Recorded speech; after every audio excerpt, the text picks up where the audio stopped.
You're watching the free version of Silhouette Essentials. For projects and footage, head to borisfx.com for the premium download.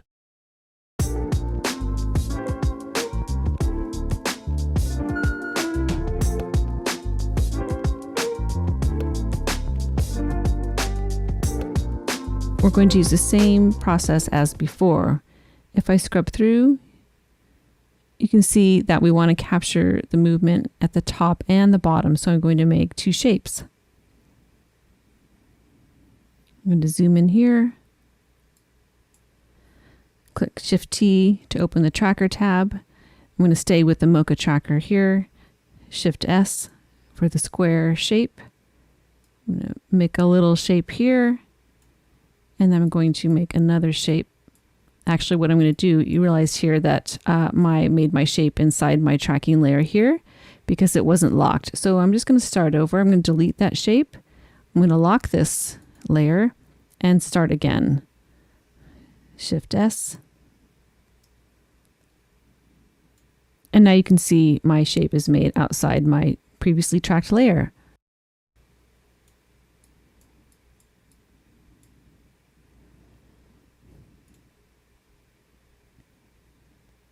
And I'm going to zoom out using the minus key so I can see both my shapes at once.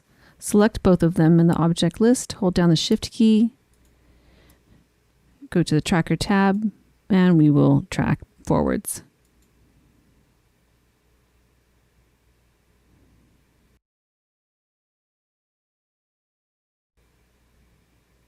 Okay, let's see how this worked out.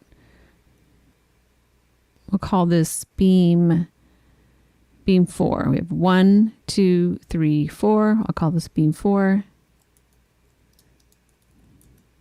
And we'll go up to the stabilization mode and select that layer, turn off the trackers, and see how it looks. So now we're just looking at the beam in the tracked stabilized view. And if I hold my cursor here, you can kind of see, is it staying in place? It looks good. Okay, let's drop a shape in there. I'm just going to use the square primitive shape, Shift-S.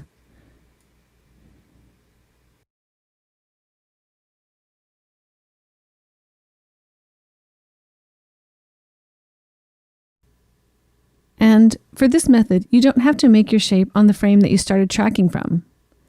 You can make it anywhere in the timeline of the clip where you can see all the edges of your object clearly. So that's done.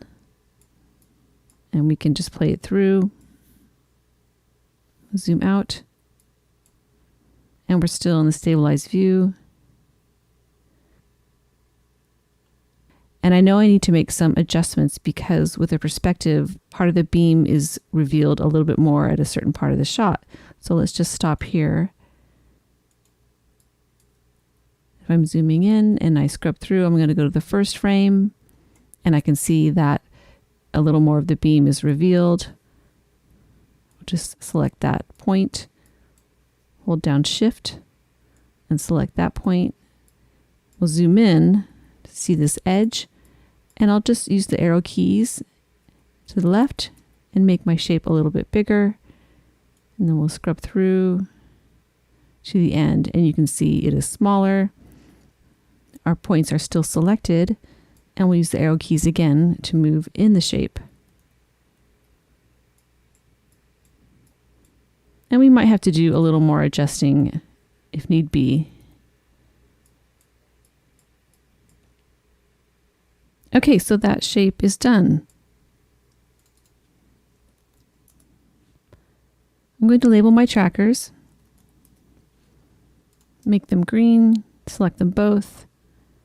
Right click, select green, just lock them, zoom out, and I'm going to go out of the stabilized view to none. And then we have our beam 4.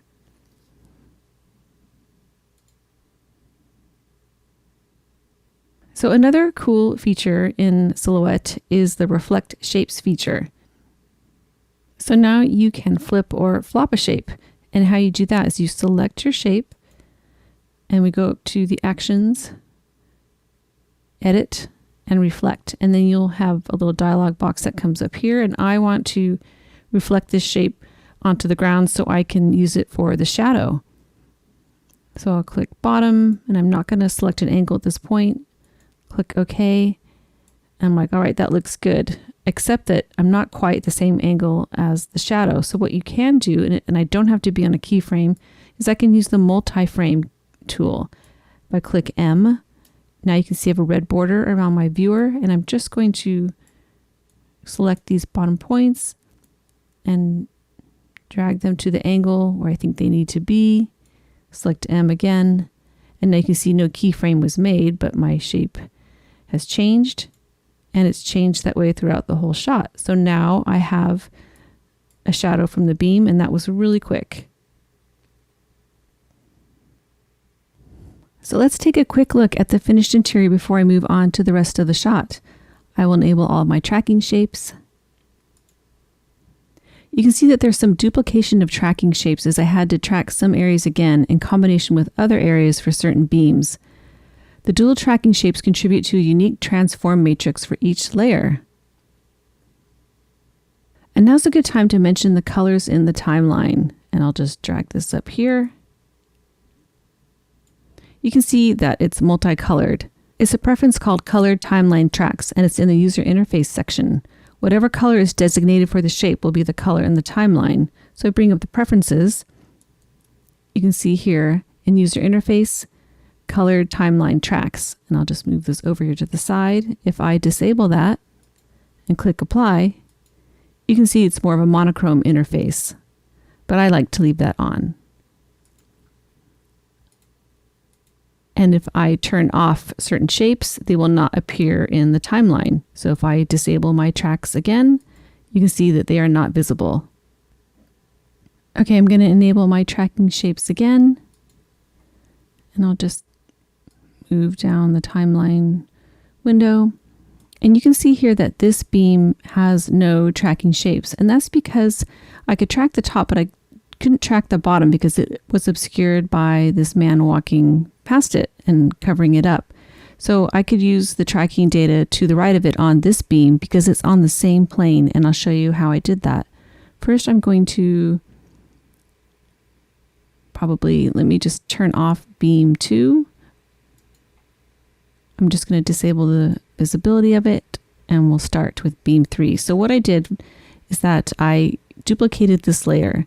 So I'm selected on the layer and Command D, and now I have a duplicate, beam 3, 1. And I'm going to rename that. I'm going to call that beam 2 demo.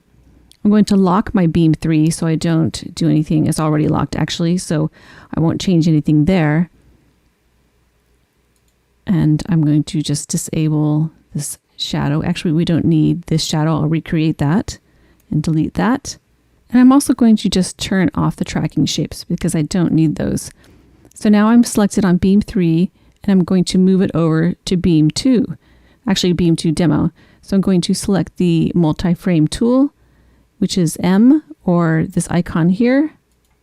And now you can see I have a red border around my viewer, which means you're in the multi-frame mode.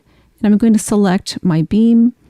I'm in the points mode. I'm going to click T for the shape transform, and I'm just going to shift left arrow, which is moving my shape 10 pixels at a time over to the beam 2 area.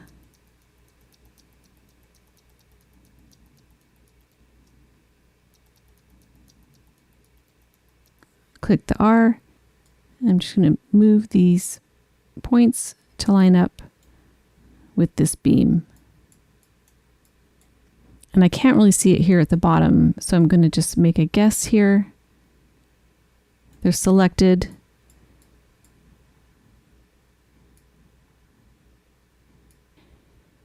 Okay, so that's in place. I'm going to turn off the multi-frame tool by clicking M and zooming out, and we'll see how this tracked. So the tracking's pretty spot on, but the shape of the beam is a little bit different. That's because of the movement of the camera and the perspective. I'll zoom in, and I will just make one more keyframe here and move my point out to the edge of the beam.